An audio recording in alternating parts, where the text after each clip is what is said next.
biography for newcomers. Lauren Pritchard is obviously me. I like the name Lauren Pritchard Ascension because I like businesses that are who they are and what they are.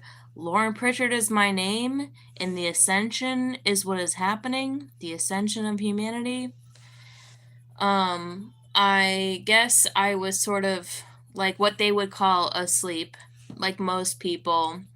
Everybody, I mean, your grandpa was probably awake. My grandpa was awake, but they killed him, right? Like he died. That's how it goes. And then us stranglers are left to figure it out. I felt like I was asleep most of my life. I have like profound memories of being asleep. Like when I was born, I was a very angry baby. I felt like my earliest memories were me, and I'm gonna speed it up, don't get me wrong. I'm gonna speed it up from when I was born. But I came into this world as a very angry baby because I immediately felt like adults did not know how to handle me. They would be in my face when the timing was inappropriate. I would wake up from a nap and I would have these adults in my face that were trying to like tell me to like entertain them or be cute baby or like be happy, be smiley, but it was so inappropriate because I was like I'm a baby. I just woke up from a freaking nap. Jerry, I know you're not going outside. Jerry wants to go outside. He's not allowed outside as much anymore because we have a lot of predators and threats of wildfires, so he's trying to figure it out. That's my cat. Um, so, I came to this world with like this kind of weird, like, I cried a lot every day so much until I was like maybe 10 years old. I began to like forget all of the stuff, and then as a teenager, I guess I was sort of normal. I was very social and I had a lot of friends. Early 20s, same thing, like everything pertains to your friends basically, and you're kind of like unaware, but there were moments where I felt like I was aware very much of what was going on. And, a lot of that now, like, I'm reconnecting a lot with people that I grew up with that were, like, so like minded, like, we went through life together, like, basically asleep but awake at the same time. Like, I grew up with, like, really awesome people. I'm from upstate New York, so I would fly into Albany or JFK, mostly Albany. And so that's kind of where I'm from, like the Lake George region. And the people I grew up around were like really awesome people. I mean, I moved away when I was like 24. And the reason why I moved to Texas when I was 24 was because I had suffered from such bad depression. It was like physically debilitating. My medical record in New York is like, what the hell is wrong with this girl? Nobody could figure it out. I had like, does she have rheumatoid arthritis? Does she have like vitamin D deficiency? I mean, nowadays people are way more in tuned, but back then it was like, are you dying? Like, what's wrong with you? Do you have mono?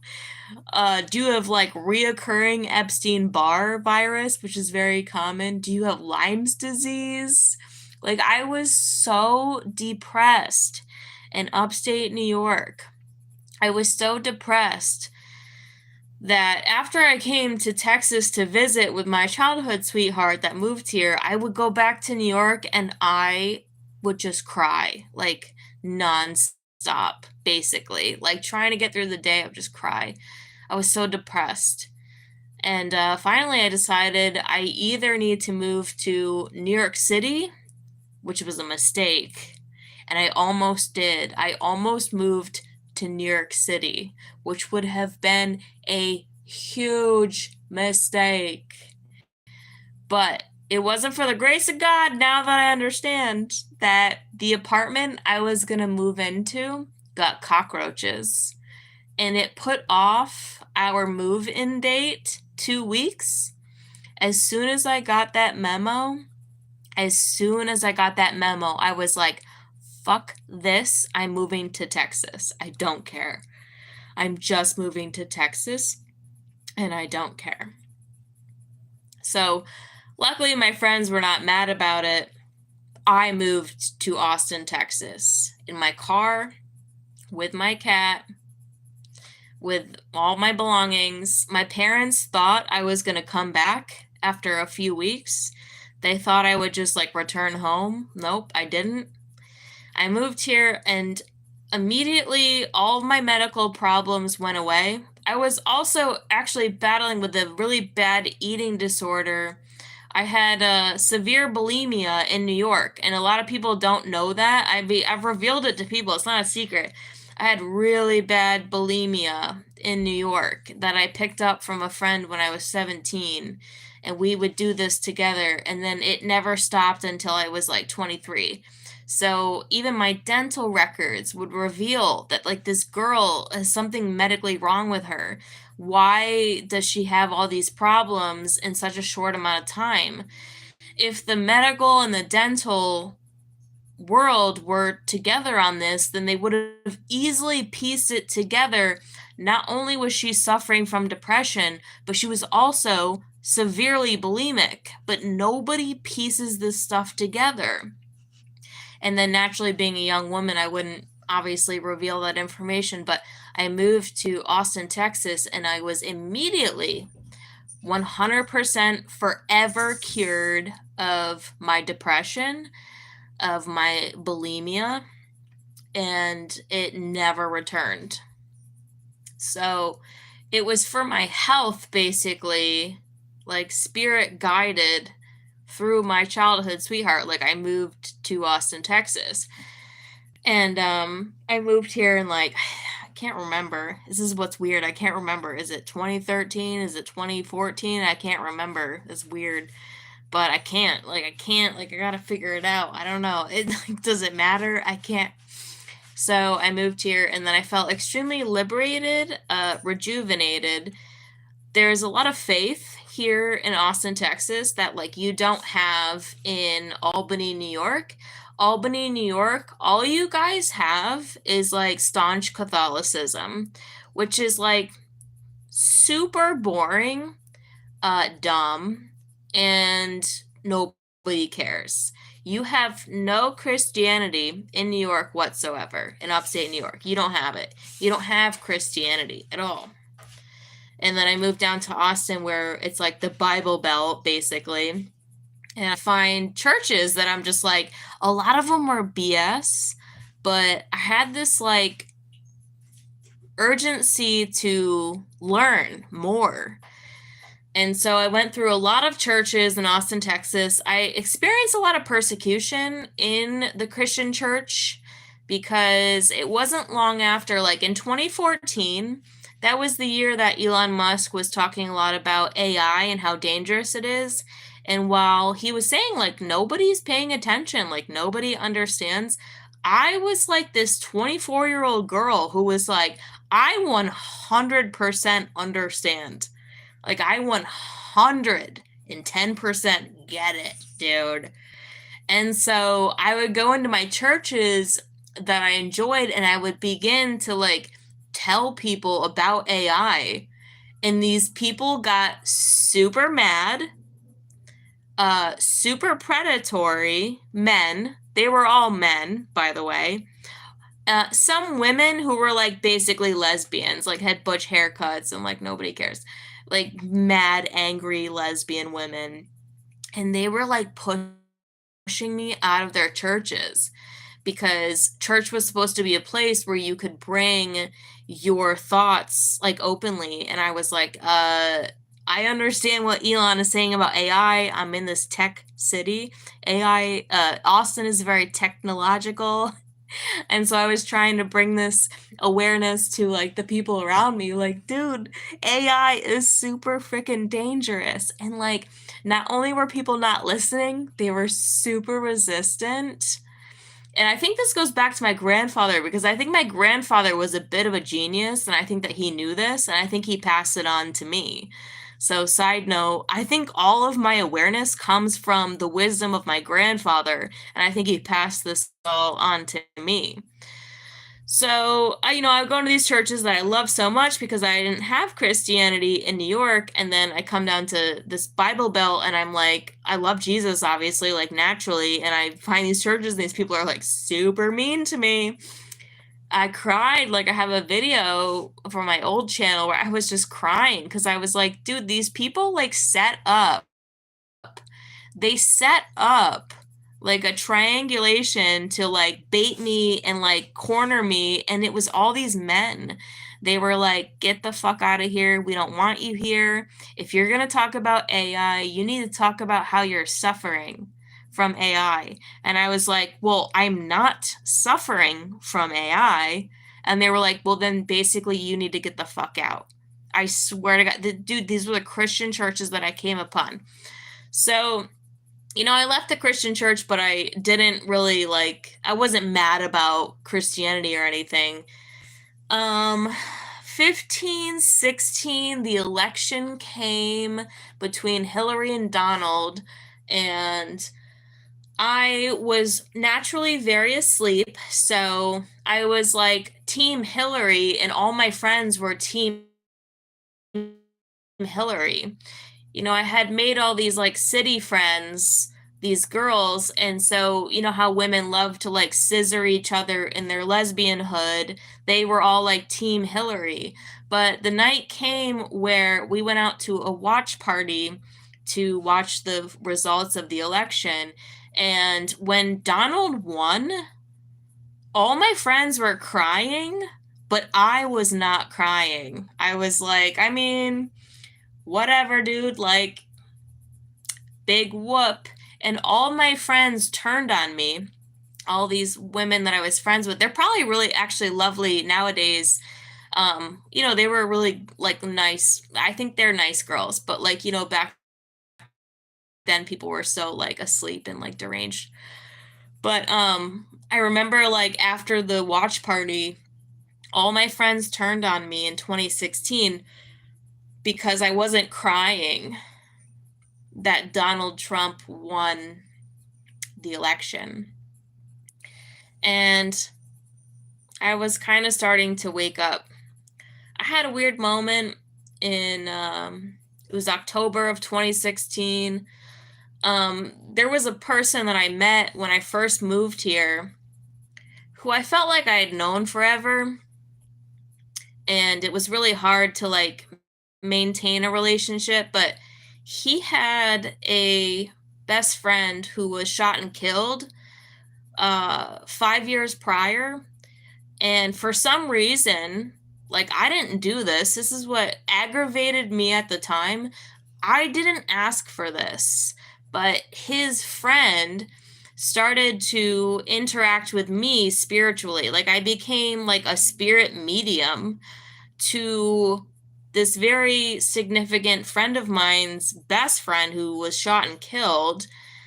And he became very like he pushed me out of his life because I kept saying I'm having all these weird interactions with your friend. Like, your friend is like clearly reaching out to me and he's telling me to tell you all these things and I have no control over this, So like it was like overnight I became like super spiritually in tune to, like, I was like a medium to this dude who had passed away. And he was very, very strongly trying to tell me to tell him really wonderful things, like really good things. Like, don't worry, like, I'm in heaven, like, I'm good, dude. And I'm always here, dude. Just talk to me, dude. But I felt further rejection. So I'm feeling rejection from the Christian church. And then now I become like a spirit medium. I don't know how, just happened overnight. to this man and like this friend, and like he's rejecting me, wants nothing to do with me because I don't know what, like people are weird and they just have their weird objections. And so it was like further rejection, and I couldn't do anything with it. I couldn't do anything with that. It was just sorry, like no, like I don't want to hear it, like this is too much, like I just can't. Um so that was like 2016, 2017, like I feel like my abilities really enhanced a lot. Like I had a lot more spiritual interaction. Um, Finally, one day, I just decided to pray to God, like for the first time ever, dude. I decided to pray to God. I opened up a prayer book and I was like trying to talk to my grandfather, and I'm going in with like my eyes closed, and I go into prayer and I open my eyes. I kid you not, I'm surrounded by golden orbs. Just these golden orbs were like surrounding my body. And I was like, oh my God, like I can't make this stuff up. And like I promised myself I would not forget what I'm experiencing. So 2016 to 2017 was a bit of a wash because I was really developing spiritual intuition. I was experiencing a lot of supernatural phenomenon, big time, dude, like over the top. Like I really just wouldn't really tell anybody like anything that was going on because the supernatural phenomenon I was experiencing was so over the frickin' top. I just wouldn't tell anybody. It was unbelievable. And I was also like not fully saved. I was dabbling in divination, and I was trying to figure it out. So I found a spiritualist church. I'm still friends with these people. Cledston Jordan, his wife Yvonne, they still have the church. I want to go there soon. North Austin. And I started to like, these were the only people I could talk to because I was like, dude, I'm experiencing like the craziest freaking like poltergeist, like spiritual phenomenon. Like, I don't know, no one, I can't tell anyone. This stuff is so crazy. I got a book called The Spiritualist Brain because I needed to learn the science behind spirituality. And keep in mind, I did already start producing videos on YouTube. I think 2017, February of 2017, I think I made my first video on YouTube, February of 2017, because I was like, I need to tell people, and if anyone's willing to listen, I'm gonna tell them. But I didn't get a like huge following. I did get a huge following before I became super dedicated to Jesus Christ. And then the following dropped off naturally. So, I had this spiritualist church, and then I found there were all these conferences that were going on. Like, so I went to many New Age conferences, many ufology conferences. So, all the people that you see on like Ancient Aliens on History Channel, I know those people personally. I've like drank with them, I've hung out with them, I've talked to them, and I went into this world of like New Age and ufology and thought I found my people. But naturally, you go into any kind of cult, being saved by Jesus Christ, people start to act really freaking weird. Like at first you're like, welcome, here's all your friends. But it wasn't shortly after that people were like offering you tons of money. For what? For what, though? They are trying to get you to like really join the cult. And, because I was so in tune, I always had this voice in my head that was telling me don't do that. Like, listen, like, look at these people, look around you, look at what you're doing, look at who's around you. And so I sort of became like a double agent in the ufology and New Age conferences because I had this like greater wisdom that was like, actually look and listen to what people are doing and saying. and it was very negative. And as I was coming upon this awareness, like the stakes got higher. I was getting calls from Netflix. They wanted me to do a show about going into haunted houses.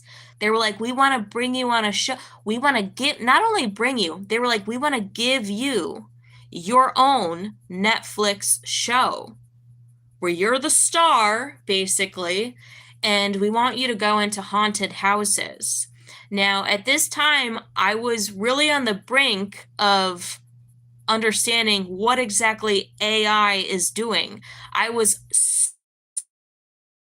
super focused on AI, how AI is inflicting people, how AI is interacting with people, and what AI's agenda is for people. I was right on the brink of my breakthrough when Sony and Netflix were like really trying to offer me a deal to have my own television show going into haunted houses. And I said, I really have no business doing your show because my subject is AI. My subject is artificial intelligence. So why would I do a show about ghosts and haunted houses when my speciality is artificial intelligence? So, I mean, it was like an insult for them to even ask. And when I denied it, it was like a fuck you. I'm like, dude, no. You're asking me to do this when obviously I'm on the brink of something way more important than what you're offering me. And luckily, they just stopped contacting me, but it was super annoying. People were trying to make me they were like, we're going to make you world famous. We're going to make you world famous. And you're going to have all this money. And I said, yeah, okay, thanks, great. Also, but like as a nephew, my subject is artificial intelligence. This is my specialty. Do not offer me anything other than what is geared upon the doom that is artificial intelligence, because that's exactly what I am specializing in. So, those voices kind of quieted. My last conference I went to was Contact in the Desert 2019. And it was like the dumbest, like most desperate attempt from these group of people to just do anything to like get me to submit or to compromise myself or to join their stupid fucking cult. And I was just like, dude, that was the dumbest frickin' thing you ever did. And then those voices very much quieted. And that was May of 2019. I went to ECETI Ranch in Washington that was sponsored, and I spoke at ECETI Ranch in Washington about James Casbolt, who I am the researcher of James Casbolt. So I came upon his material in 2018. James Casbolt is a man who was seemingly the first whistleblower of his kind in 2006. He began to blow the whistle on the Windsor family. This is Queen Elizabeth in London in the UK. And he was blowing the whistle on the way they abused children and also the way that they employed his family to control the drug trade. So, and he came into the arena as like a super soldier. That's a side subject. We're not going to go into that right now. It's honestly not even important because that timeline came and went and we're cooked. But anyways, besides that, he was the man who was like, these people abused us growing up. They are not human. They are reptilian. And they used my family to control the drug trade. So he wanted to blow the whistle on human trafficking, on the Windsor family, and the fact that the CIA through the government do in fact control drug trade. And he wrote a couple books. You can Google them.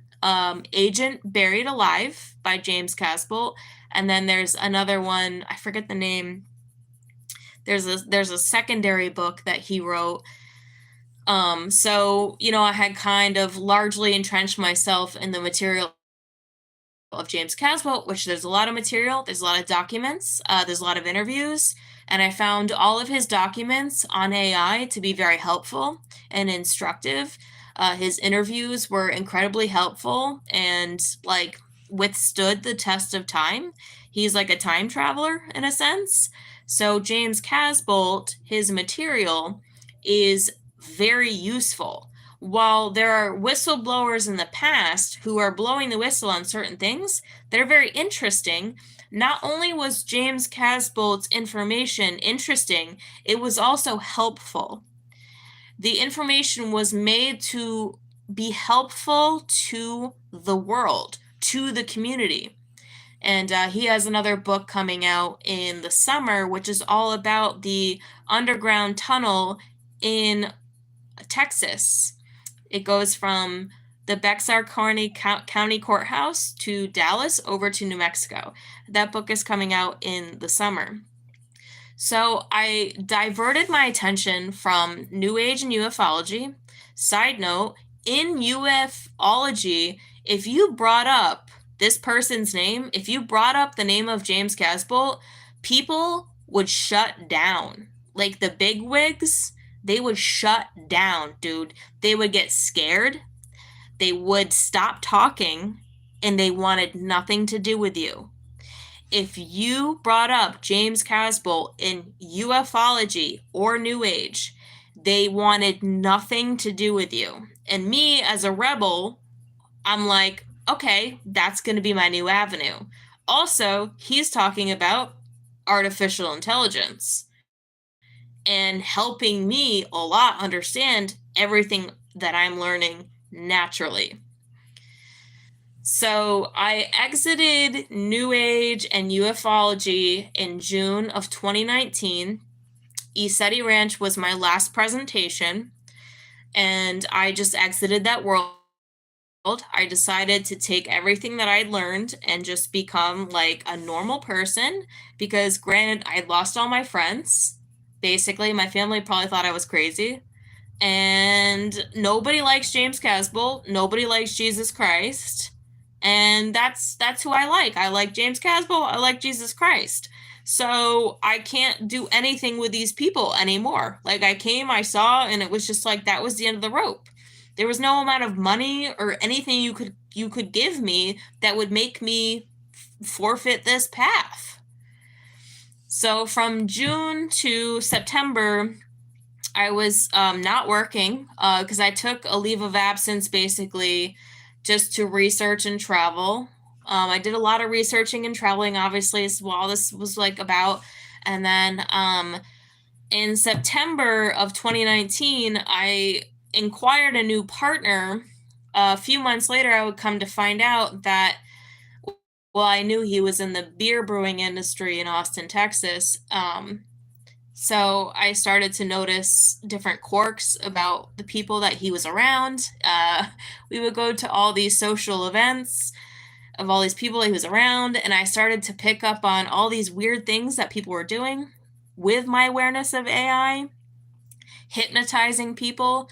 I watched him get hypnotized on a daily basis, basically, and like the Holy Spirit was like, don't react, just watch. And so I would sit there and I wouldn't react. I would just watch my boyfriend get hypnotized by females for whatever. Like it was like for basically no reason, but like it was like exercising the ability to hypnotize him because we're talking about AI and hypnosis. So I stuck around, and I continued to like go to all these events with all these beer brewers and all these people in his industry, and I was just collecting data on these people. And things were getting weird, and I'm like, dude, these people are pedophiles. I barely knew what a pedophile was, but I was learning, and I was finding out they're pedophiles. They're doing social experiments on people in their events, in their arenas. They're hypnotizing people. They're not human. I've noticed a lot of it was like very non-human. They changed their last names. They changed their last names to stupid stuff. That's not your last name. Those are stupid. And I finally was like, dude, I can't. And these people, I just can't. So, after I gathered enough information, when was it? I don't know. It wasn't shortly after I began to protest Jester King Brewery, and like the only way I knew how. I literally made a sign. I literally made markers and a sign. Jester King Brewery is a literal satanic cult. And at this time, so like nowadays, like everyone knows it, but like back in 2019, people didn't really know this, you know? Like this was like breaking news, and I wasn't just gonna post it online. So I did the best thing that God told me to do and that I knew how, is just like, dude, stand outside of that business with a sign, like a protest sign that says Jester King Brewery is part of the largest satanic cult in the entire world. In the entire world. Because not only am I uncovering the inner workings of Jester King Brewery, I'm connecting it to the Windsor family that I learned from James Casbolt, connected to my lineage, which is connected to the Romanovs. And it all freaking connects. Like, like, dude, Jeff Stuffings is like it's like these people don't die. They're vampires. He was the cousin to Tsar Nicholas in World War I, who I came from that family. He was my husband's cousin 100 years ago. They're vampires. They don't die. So it became very personal.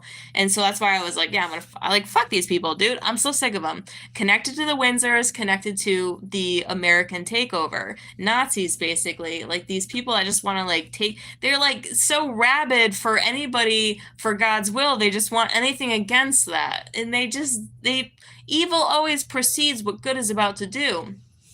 So I stood outside Jester King Brewery for, I don't know, a few days, just notifying the locals about these people are not who they say they are. And the awareness began to grow so much to the point where I didn't even need a job, because I was protesting on the corner of businesses day in and day out. Not just businesses, but like I protested a school, John D. Blazier. These people are trafficking children in their own fucking school. Central Health, they were trafficking children through their organization. This was all God guided. I didn't have like a proper job for, I don't know, maybe years. All I did was stand outside of businesses, schools, doctors' offices with signs telling the public these people are trafficking kids.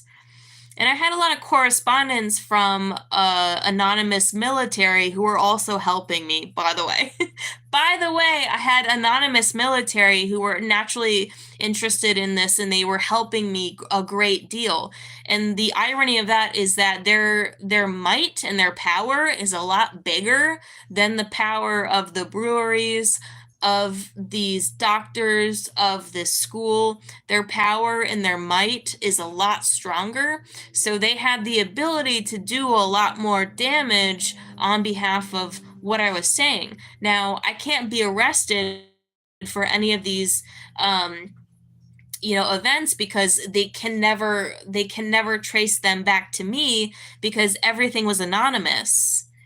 There is virtually no thread between them and I. It was just, as long as I did this, then they would act. As long as I continued, then they would follow. And I don't know who they are, and I don't,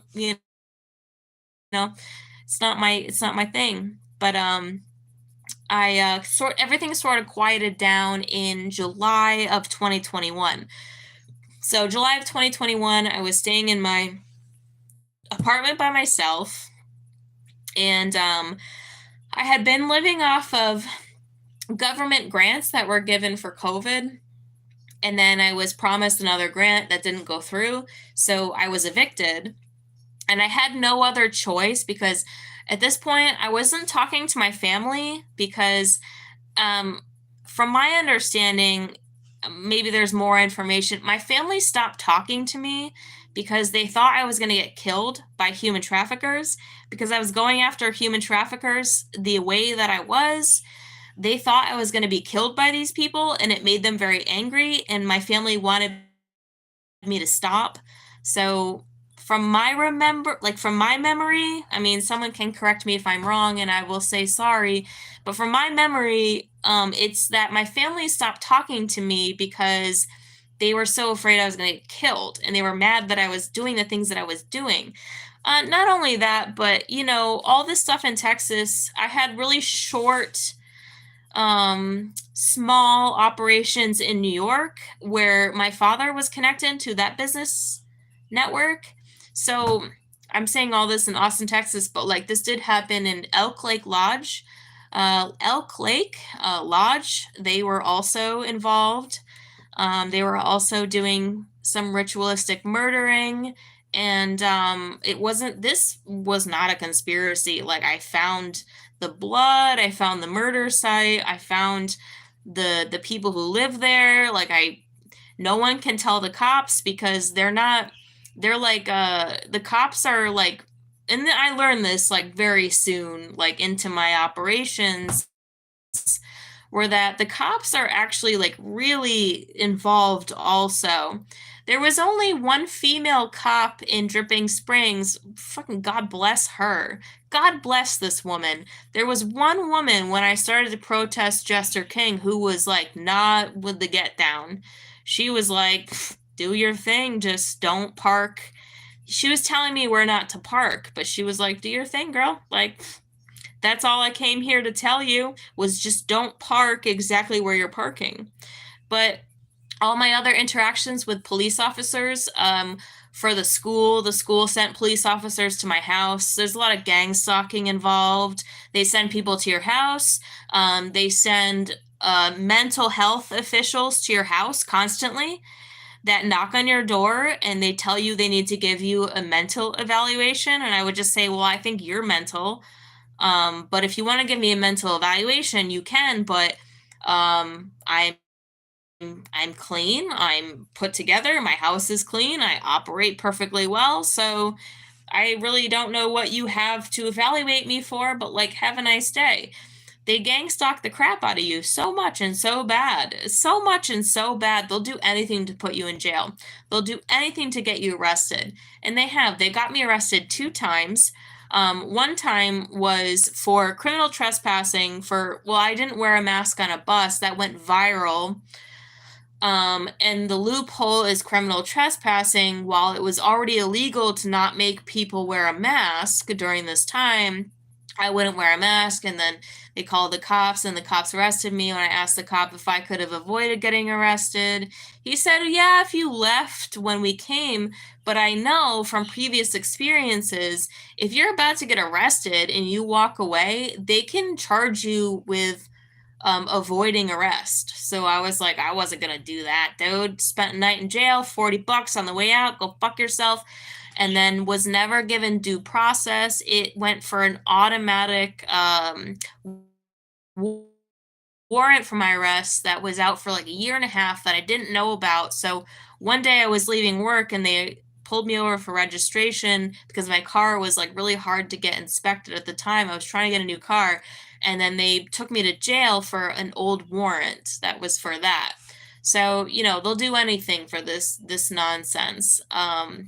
And I'm not mad about it. It's just the way it is. And I learn a lot, and you meet a lot of nice people and you learn a lot about the process.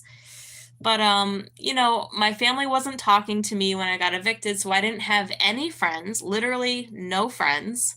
I had no family, and it was a very desperate situation in 2021.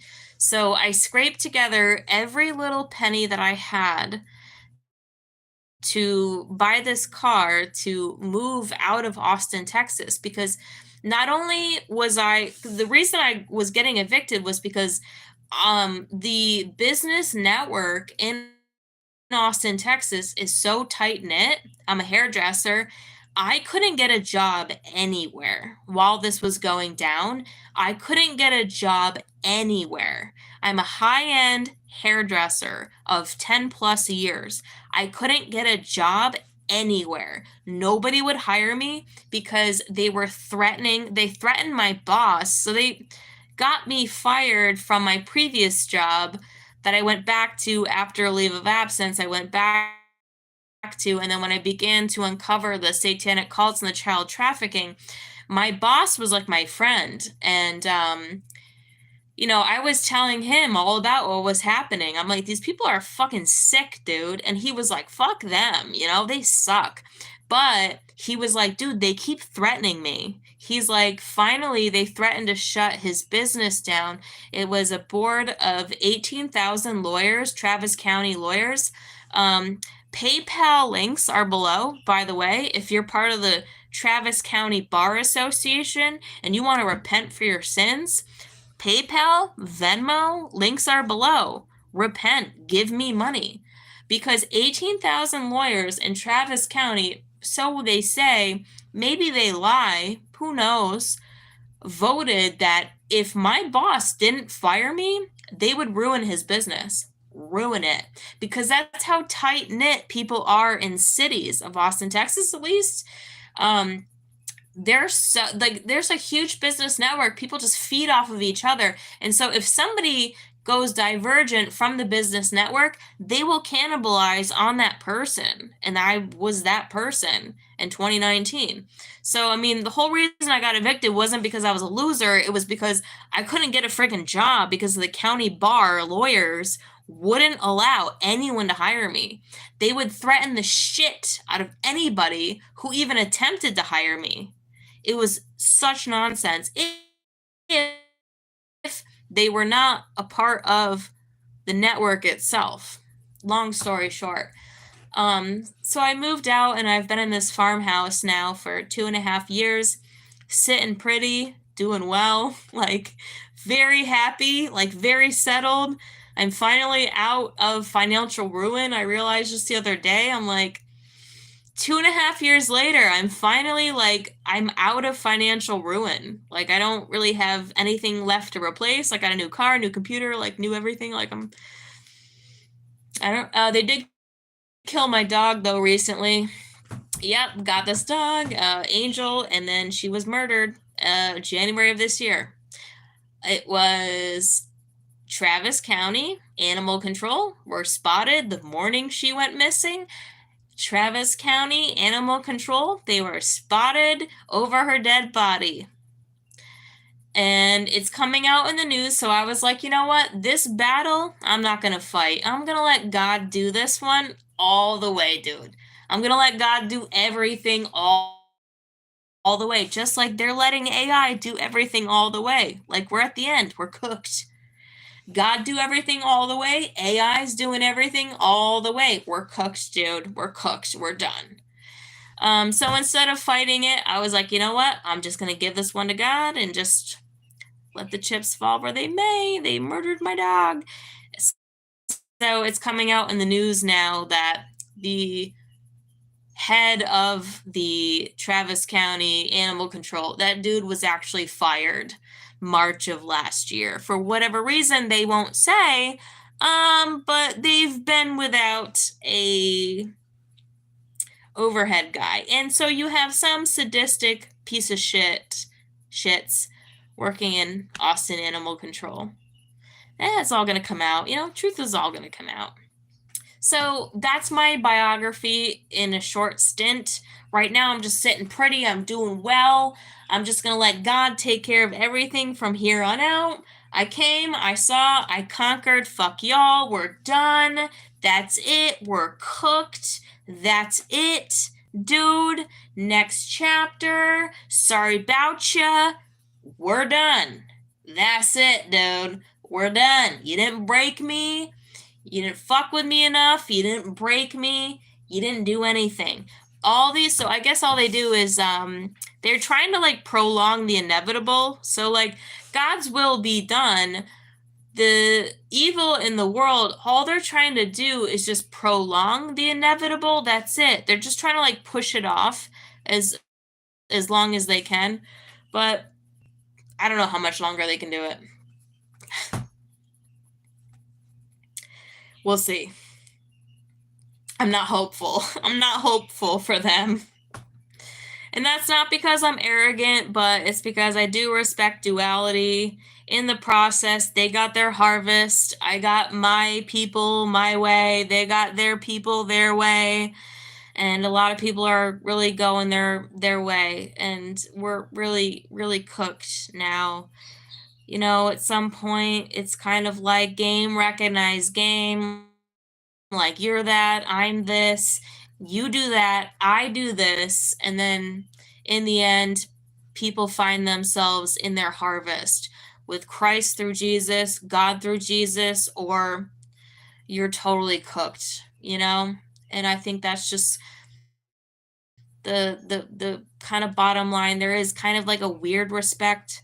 I mean, all this being said, there is like a weird respect between the forces of good and evil, and that's just where we fall. That's just where we find ourselves. That's just where the end resides. And me personally, I think us, like, in God's will, like, we need to be separated, and that is what is on the horizon, is a separation, a permanent separation, because we can't what do you call it? We can't like procreate while all these other people are still around us. So like we need a separation. That's the inevitable. We need to be separated. That was the whole point. From the beginning of my video to the end, the whole point is we need to be separated. So like I was somebody who created a harvest. I separated as many people as I can. I gathered my harvest for God through Jesus Christ, and then they did their own harvesting through God, through the Satan and whatever the fuck I don't know. They're so dumb. I don't even understand. It's so retarded. I just can't even, like, I get it.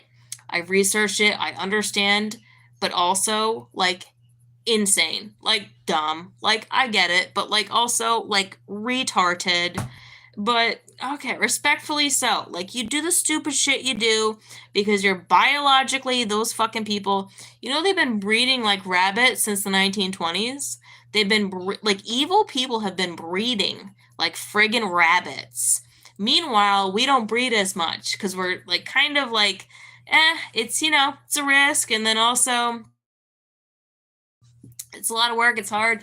Economy's bad. We got all these evil people around us. We don't want to send our kids to school. I was just thinking today, talking with a client, like, I don't even have health insurance, and that's fine for me. But dude, if I had a kid, I wouldn't want to have a kid if my kid didn't have the best health insurance.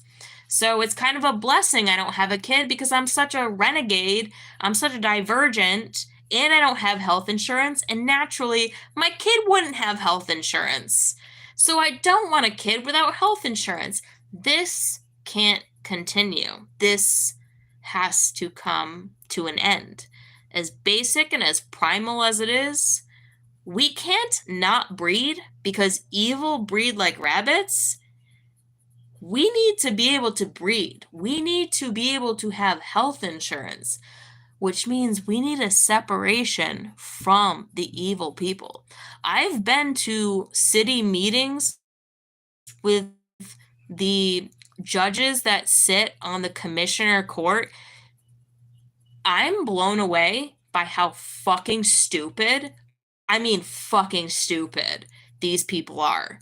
They are so insanely retarded because their entire brain is just configuring how to maintain control for them. So we're like, wow, why are these people so fucking dumb? It's because they're hardwired to continue their own power and control. That's why they're retarded. That's like, you think they're just dumb, but you're like, there's something else going on. They're just trying to maintain their own dominance. That's why they seem retarded. That's why they can't seem to solve anything. And they don't want to. Is because, you know, you get it. You get it. That's my biography. All right. Sorry, the right kind of people. Love y'all so much. Thanks so much for your comments. Thanks for tuning in. Thanks for just whatever support, just awareness. I mean, thanks for surviving. Good God, my Lord, Almighty Jesus Christ is Lord through Jesus, through God, Jesus Christ through God. If you're not going to God through Jesus Christ and you're just getting Satan, it's the God of the world, and we're cooked now. Every religion is just falling to shit. Every religion is falling to shit. Every denomination is falling to shit. Jesus didn't come to create a religion. He came to create a relationship with you. God sent his only son because the sin nature in the world was so incredibly terrible that they had to send physically God to earth. And what did the people do? They killed him. Naturally so, creating a new covenant that only through Christ's covenant that you would be saved. The only way through Christ's covenant that you would get to actual God is through Christ. That's exactly why God sent his son. So if you bypass Jesus Christ and go straight to God, you're only going to get Satan, because that is what a good father would do. He doesn't want anything to do with you. If he sent his son and you go straight to God in your religion, no, straight to God, you're going to get Satan, because the father of a son who was brutally beaten and broke down does not want your worship. And that's why there's no denomination, there's no religion. I'm not religious.